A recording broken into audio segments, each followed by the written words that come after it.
ಈ ಮಲ್ಲಿಗೆ ಗಿಡಕ್ಕೂ ಕೂಡ ನಾನು ಮನೇಲಿ ತಯಾರಿಸಿದ ಕಾಂಪೋಸ್ಟ್ ಮಣ್ಣನ್ನು ಹಾಕ್ತೀನಿ.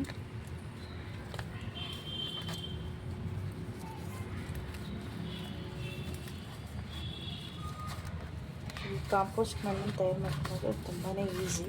ಮನೇಲಿ ಅಂಥ ವಾಸನೆ ಆಗೋದಿಲ್ಲ. ಹೇಗೆ ಮಾಡ್ಕೊಬೇಕಂದ್ರೆ ತರಕಾರಿ ಒಂದು ಲೇಯರು ಕಟ್ ಮಾಡಬೇಕು ಸಣ್ಣಕ್ಕೆ. ಅದರ ಮೇಲೆ ತಕ್ಷಣ ಒಂದು ಲೇಯರಷ್ಟು ಕೋಕೋಪೀಟ್ ಹಾಕಬೇಕು. ಮಣ್ಣಿದ್ರೆ ಮಣ್ಣು ಕೂಡ ಹಾಕ್ಬೋದು.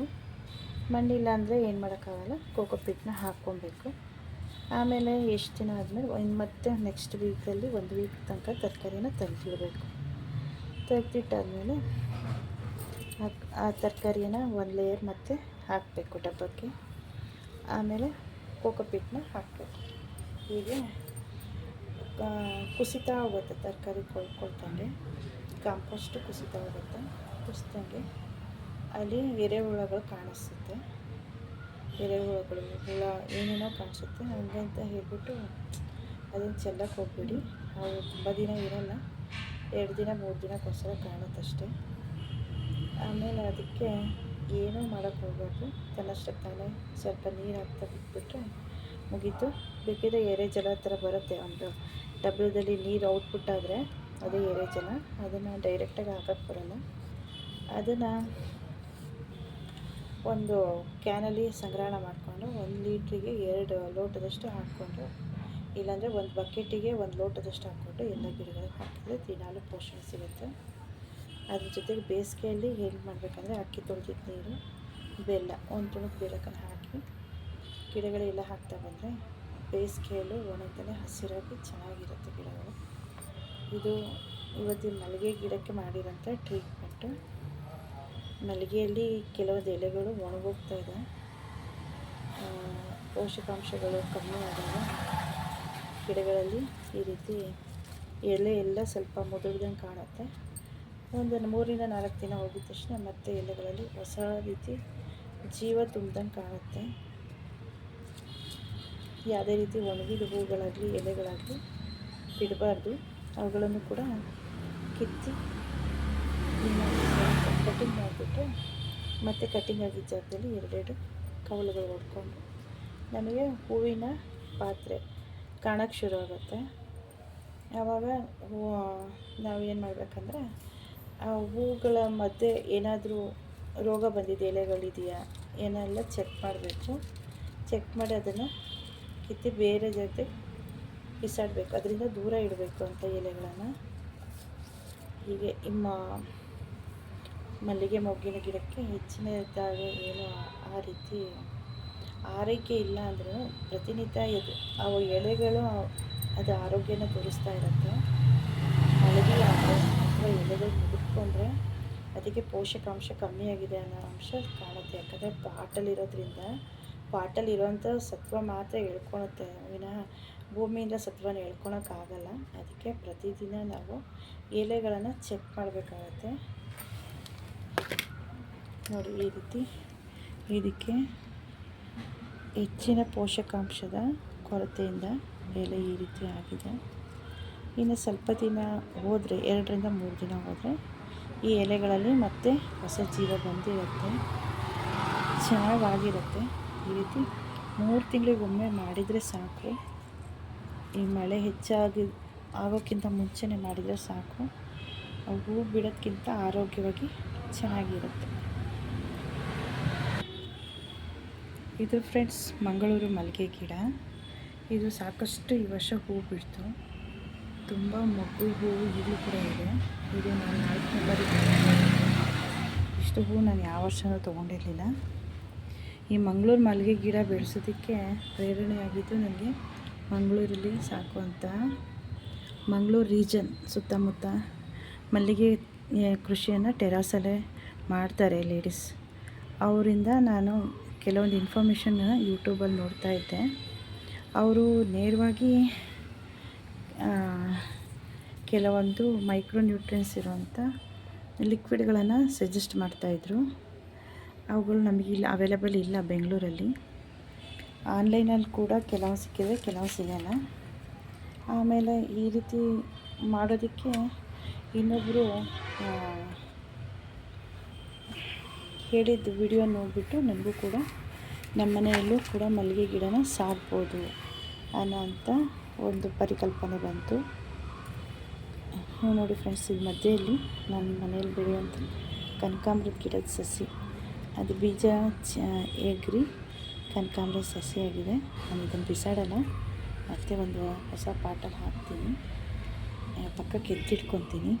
ಅದು ತುಂಬ ಚೆನ್ನಾಗಿದೆ ನಮ್ಮ ಮನೆಯಲ್ಲಿ ಕನಕಾಂಬರ ಗಿಡ. ಇದು ಕೂಡ ನಾನು ಹಿಟ್ಟನ್ನ ಬಳಸ್ಕೊಂಡು ಮಣ್ಣನ್ನು ಸಡಿಲ ಮಾಡ್ಕೊತೀನಿ. ಮಣ್ಣು ಗಟ್ಟಿಯಾಗಿ ಹೋಗಿದೆ ನೀರು ಹಾಕಿ ಹಾಕಿ. ಅವರು ಮಂಗಳೂರಿನವರು, ವರ್ಷ ಪೂರ್ತಿ ಮಂಗಳೂರು, ಉಡುಪಿ, ಕುಂದಾಪುರ, ಶಂಕರಪುರ ಮತ್ತು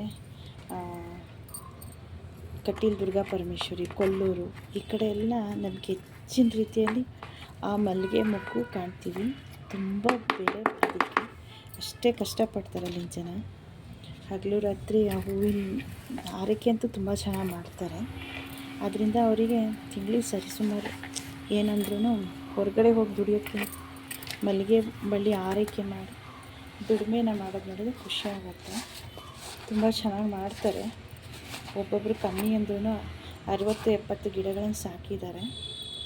ನಾನು ಕೂಡ ಈ ಗಿಡನ ಮನೆ ಹತ್ರ ಹೂವು ಮಾರೋನ ಹತ್ರ ಹೂವಿನ ಪಾಟ್ಗಳನ್ನು ಮಾಡ್ತಾಯಿದ್ನಲ್ಲ, ಅವನ ಹತ್ರನೇ ತೊಗೊಂಡಿದ್ದು. ಅವನ ಹತ್ರ ತೊಗೊಂಡಾಗ ಅದು ಒಂದು ಚಿಕ್ಕ ಬಳ್ಳಿ ಆಗಿತ್ತು. ಅದನ್ನು ಚೆನ್ನಾಗಿ ಸಾಕಿದ್ವಿ ಒಂದು 7 ವರ್ಷದ ಕೆಳಗಡೆ. ಆ ಪಾಟಲ್ಲಿ ಸಾಕಿದ ನಂತರ ಅದು ತುಂಬ ಚೆನ್ನಾಗಿ ಹಬ್ಕೊಂಡಿತ್ತು. ಹೂವಿನ ಪ್ರಮಾಣ ಏನು ಅಷ್ಟು ಇರಲಿಲ್ಲ. ನನಗೆ ಯಾವ ರೀತಿಯೂ ಅದಕ್ಕೆ ಗೊಬ್ಬರ ಹಾಕೋದಾಗಲಿ ಏನೂ ಕೂಡ ಮಾಡ್ತಾಯಿರಲಿಲ್ಲ. ನನಗೆ ಗೊತ್ತಿರಲಿಲ್ಲ, ಫಸ್ಟು ನಾನು ಮಾಡ್ತಾಯಿರಲಿಲ್ಲ. ಅದಕ್ಕೆ ನಾನು ಏನು ಮಾಡ್ತಿದ್ದೆ, ಒಂದಿನ ತುಂಬ ಹರಡ್ಕೊಂಡು ಹೋಗಿತ್ತು. ಎಲ್ಲ ಕಡೆಯೂ ಗಿಲ್ಗಳೆಲ್ಲ ಬಂದಿತ್ತು. ಆ ಗಿಲ್ಗಳನ್ನೆಲ್ಲ ಕಟ್ಟಾಗಿ ಮತ್ತೆ ಪಾಟ್ಗಳಲ್ಲಿ ಹಾಕಿದೆ. ಅದು ಒಣಗೋಯ್ತು. ಆಮೇಲೆ ಹೆಂಗಪ್ಪ ಇದು ಸಸಿಯನ್ನು ಮಾಡಬೇಕು ಅಂತ ಯೂಟ್ಯೂಬಲ್ಲಿ ಸರ್ಚ್ ಮಾಡುವಾಗ ನನಗೆ ಒಬ್ಬರು ಸಸಿ ಮಾಡಿಬಿಟ್ಟು ಮಾರಾಟ ಮಾಡ್ತಾಯಿದ್ರು. ಅವ್ರ ಮನೇಲಿ ಹೂಗಳನ್ನು ಮಾರ್ತಾರೆ, ಹೂಗಳನ್ನ ಬೆಳ್ಕೊಂಡು ಮಾರ್ತಾರೆ. ಮತ್ತು ಹೆಚ್ಚಾಗಿರೋಂಥದ್ದು ಕಟಿಂಗ್ ಮಾಡುವಾಗ ಸಿಕ್ಕಂಥ ಕಡ್ಡಿಗಳನ್ನು ನೆಟ್ಬಿಟ್ಟು ಅದಕ್ಕೆ ಒಂದಿಷ್ಟು ಬೆಲೆಯನ್ನು ಇಟ್ಟು ಮಾರಾಟ ಕೂಡ ಮಾಡ್ತಾರೆ. 50-60 ಸಸಿಗಳನ್ನು ಒಬ್ಬೊಬ್ಬರು ತೊಗೊಂಡೋಗ್ತಾರೆ ಅಂತ. ಅದು ತೊಗೊಂಡೋಗಿದ್ದೆ ಅವರಿಗೆ ಸಾಕಷ್ಟು ದುಡ್ಡಾಗುತ್ತೆ. ಆ ರೀತಿ ಮಾಡಾದ್ಮೇಲೆ ನಾನು ಕೂಡ ಟ್ರೈ ಮಾಡಿದೆ. ಒಂದು 7-8 ಗಿಲ್ಗಳನ್ನು ಕಟ್ ಮಾಡಿಬಿಟ್ಟು ಈ ರೀತಿ ಬಂದಿರುತ್ತೆ ನೋಡಿ, ಈ ಥರ ತೋರಿಸ್ತೀನಿ. ಈ ಕಡೆ ಬಲ್ತಿರುತ್ತೆ.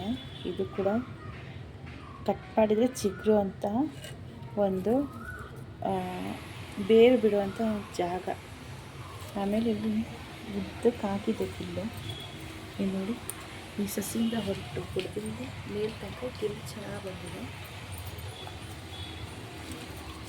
ಎತ್ತರಕ್ಕಾಗಿದೆ. ಇಷ್ಟು ಎತ್ತರ ಬೇಡ ನಮ್ಮ ಪಾಟಲ್ಲಿ. ಮುಂದಿನ ದಿನಗಳಲ್ಲಿ ಇದನ್ನು ಕಟ್ ಮಾಡ್ತೀನಿ. ಕಟ್ ಮಾಡಿ ಸಸಿ ಹೇಗೆ ಮಾಡಬೇಕು ಅನ್ನೋದನ್ನು ನಿಮ್ಮ ಜೊತೆ ನಾನು ಕೂಡ ಹಂಚ್ಕೊತೀನಿ. ನಾನು ಲಾಸ್ಟ್ ಇಯರು 40 ಕಡ್ಡಿಗಳನ್ನು ಹಾಕಿದ್ದೆ, ಒಟ್ಟು 40 ಕಡ್ಡಿಗಳನ್ನು ಹಾಕಿದ್ದೆ. ಆದರೆ ನನಗೆ ಅದರಿಂದ ಸಿಕ್ಕಿದ್ದು ರಿಸಲ್ಟು 12 ಕಡ್ಡಿಗಳಲ್ಲಿ ಮಾತ್ರ ಒಳ್ಳೆ ರೀತಿ ಚಿಗುರು ಬಂತು. ಕೆಲವೊಂದು ಹಲ್ಲಾಡಿಸಿ ಅಥವಾ ಕೈ ತಾಗಿ ಮಣ್ಣು ಒಣಗೋಗಿ ಗಿಲ್ಗಳು ಅದು ಚಿಗುರು ಹೊಡೆದು ಒಣಗೋಯ್ತು. ಆ ತಪ್ಪನ್ನು ಈ ಸಲ ಮಾಡಬಾರ್ದು, ಪ್ರತಿಯೊಂದು ಇಂಡಿವಿಜುವಲ್ ಆಗಿ ಹಾಕೋಣ ಅಂತ ತಿಳ್ಕೊಂಡಿದ್ದೀನಿ ಫ್ರೆಂಡ್ಸ್. ಈಗ ಇದಕ್ಕೆ ಮಣ್ಣಲ್ಲಿ ನಾನು ಮಾಡಿಟ್ಕೊಂಡಿದ್ದಂಥ ಈ ಪೋಷಕಾಂಶ ಇರೋಂಥ ಈ ಪುಡಿಯನ್ನು ಹಾಕಿದ್ದೀನಿ. ಹೂವು ಬಿಡುವಾಗಲೇ ಇದನ್ನು ಹಾಕಿದ್ರಿಂದ ನನಗೂ ಒಂದು ಆಸೆ ಇದೆ, ಮತ್ತೊಂದು ಸ್ವಲ್ಪ ದಿನ ಹೂವು ಬಿಡುತ್ತೆ ಅಂತ. ನಾನು ಇದಕ್ಕೆ ಯಾವುದೇ ರೀತಿ ಸ್ಪ್ರೇಗಳನ್ನು ಹಾಕಿಲ್ಲ.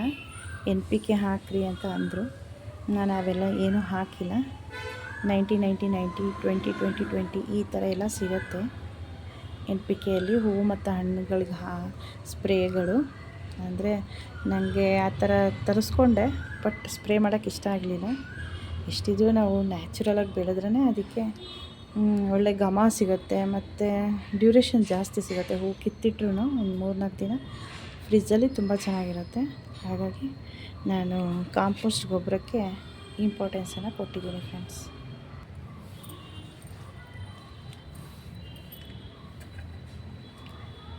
ನಾನು ಇದಕ್ಕೀಗ ಒಂದು ಬಟ್ಲಲ್ಲಿ ಎರೆಹುಳು ಗೊಬ್ಬರನ ತೊಗೊಂಡಿದ್ದೀನಿ. ಅದನ್ನು ಈ ರೀತಿ ಹಾಕಿ ಸ್ಪ್ರೆಡ್ ಮಾಡ್ತೀನಿ ಫ್ರೆಂಡ್ಸ್. ಇದು ಒಂದು 3-4 ದಿನದಲ್ಲಿ ಮಣ್ಣಲ್ಲಿ ಸರಿಯಾಗಿ ಹೀರ್ಕೊಳ್ಳುತ್ತೆ. ಉಳಿದಿರೋದು ಪಾಟಿರೋ ಮಣ್ಣಲ್ಲಿ ಬೇರುಗಳು ಕೂಡ ತುಂಬ ಚೆನ್ನಾಗಿ ಅದಗಳನ್ನು ಹೀರ್ಕೊಳ್ಳೋದ್ರಿಂದ ಎಲೆಗಳಲ್ಲಿ ಹೊಸ ಜೀವ ಬರುತ್ತೆ. ಮಳೆ ಹೆಚ್ಚಾಗಿರೋದ್ರಿಂದ ಬೆಂಗಳೂರಲ್ಲಿ ಎಲೆಗಳಲ್ಲಿ ಒಂಥರ ಹಳದಿ ಬಣ್ಣಕ್ಕೆ ತಿರುಗ್ತಾ ಇದ್ದಾವೆ. ಅವುಗಳಿಗೆಲ್ಲ ಕಮ್ಮಿ ಆಗುತ್ತೆ. ಹಸಿರಾಗಿದ್ದರೆ ಮಲ್ಲಿಗೆ ಗಿಡಗಳಲ್ಲಿ ತುಂಬ ಚೆನ್ನಾಗಿರುತ್ತೆ. ಯಾವಾಗಲೂ ಹಸಿರಾಗಿ ಹೂವಿನ ಸೀಸನ್ ಆಗಿರೋದ್ರಿಂದ ಹೂವು ಸಾಕಷ್ಟು ಕೊಟ್ಟಿದೆ. ಹೂವಿನ ಸೀಸನ್ ಮುಗಿದ ನಂತರನೂ ಕೂಡ ಅದು ಆರೋಗ್ಯವಾಗಿರಬೇಕಂದ್ರೆ ಅದಕ್ಕೆ ಕಾಲಕ್ಕೆ ತಕ್ಕಂಗೆ ಅದಕ್ಕೆ ಪೋಷಣೆಯನ್ನು ಮಾಡಲೇಬೇಕು. ಇಲ್ಲಿ ಯಾವುದೇ ರೀತಿ ಕೆಮಿಕಲ್ ಪೋಷಣೆಗೆ ಬಳಸ್ತಾ ಇಲ್ಲ. ಕೆಮಿಕಲ್ ಬಳಸೋದ್ರಿಂದ ಗಿಡಗಳು ಸ್ವಲ್ಪ ದಿನ ಚೆನ್ನಾಗಿರ್ಬೋದು, ಆದರೆ ಪೋಷಕಾಂಶಗಳು ಬೇಗ ಮುಗಿಯೋದ್ರಿಂದ ಪದೇ ಬಳಸಬೇಕಾಗತ್ತೆ. ಅದರ ಬದಲು ಪಾಟಲ್ಲೇ ಇರೋ ಈ ಗಿಡಗಳಿಗೆ ಕಾಲಕ್ಕೆ ತಕ್ಕಂಗೆ ಮನೇಲಿರೋಂಥ ವೇಸ್ಟ್ ಮತ್ತು ನಾವೇನು ದುಡ್ಡು ಕೊಡ್ತಾರಲ್ಲ ಮನೇಲಿರೋ ವೇಸ್ಟು ಅದನ್ನು ಬಳಸ್ಕೊಂಡ್ಬಿಟ್ಟು ಇವುಗಳ ಪೋಷಣೆಯನ್ನು ಮಾಡಿದ್ರೆ ನಮ್ಮ ಖುಷಿ. ಗಿಡಗಳು ಆರೋಗ್ಯವಾಗಿರ್ತವೆ. ತುಂಬ ಇಷ್ಟದಿಂದ ಸಾಕಿದ್ದೀನಿ ಫ್ರೆಂಡ್ಸ್. ತುಂಬ ಚೆನ್ನಾಗಿದೆ. ಈ ವರ್ಷ ಅಂತೂ ನನಗೆ ಇಷ್ಟು ವರ್ಷ ನಂಗೆ ವಿಡಿಯೋ ಮಾಡಬೇಕು ಅಂತಲೇ ಅನ್ನಿಸಿರಲಿಲ್ಲ. ಈ ವರ್ಷ ನಾನು ಮಾಡಿದ್ದೀನಿ.